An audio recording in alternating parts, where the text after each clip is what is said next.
you felt like you're not interesting enough to have kind of a story about you? Is that why you got so? Because I've felt that before, that like I'm not that interesting. Like when you asked me to come on the podcast, I was like, no one's gonna really care that much, you know? So why do you think people care? People care. Do you feel that way? Sorry to make you cry. I don't know. I don't know. I don't know. I think I think that I've always felt like well, I think I need to go to therapy.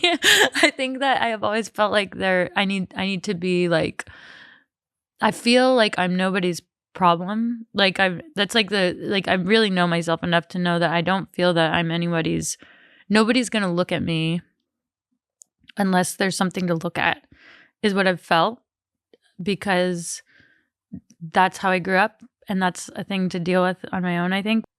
Lost my mom, whatever. And my dad is just not, he wouldn't notice what color my eyes are, even though he loves me. And so I think that if I wanted to get attention, it had to be attention grabbing.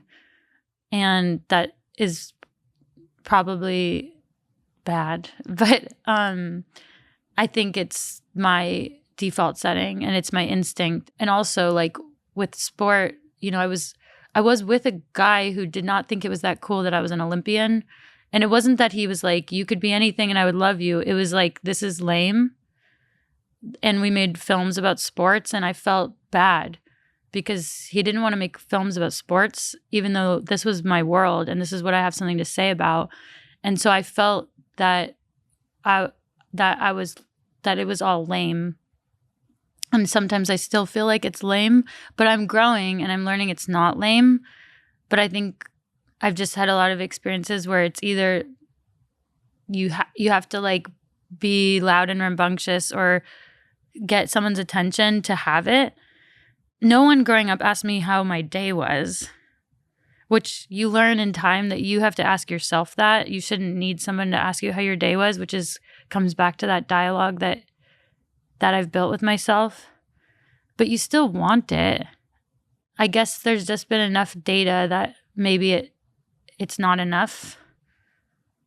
So my impulse is always to make it more than enough instead of falling short, because you don't want to waste people's time. And I think for this shoot, I had like so much respect for you. Like I was really excited, and like, you know, you had just shot Walton Goggins, right? And like, he's so interesting. That show is such a hit. Like, I might run a really fast race this fall.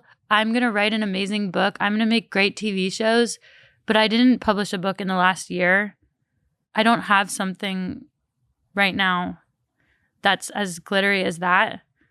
So it was like, you are part of this. This is a cover. I better be good enough.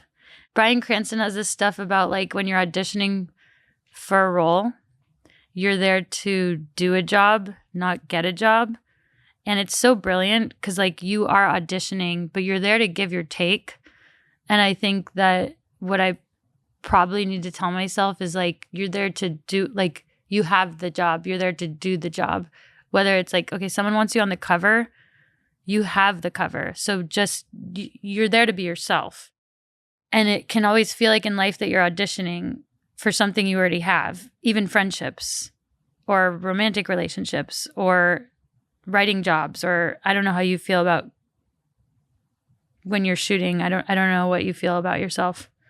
But it can often feel like things are a tryout when they're actually not. And that's a mistake.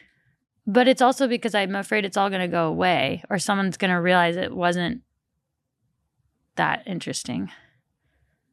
So that's what I think I'm going through. And then it's all dumb, really dumb. And I am enough. I know that. It's just like, I can't stop my first instinct.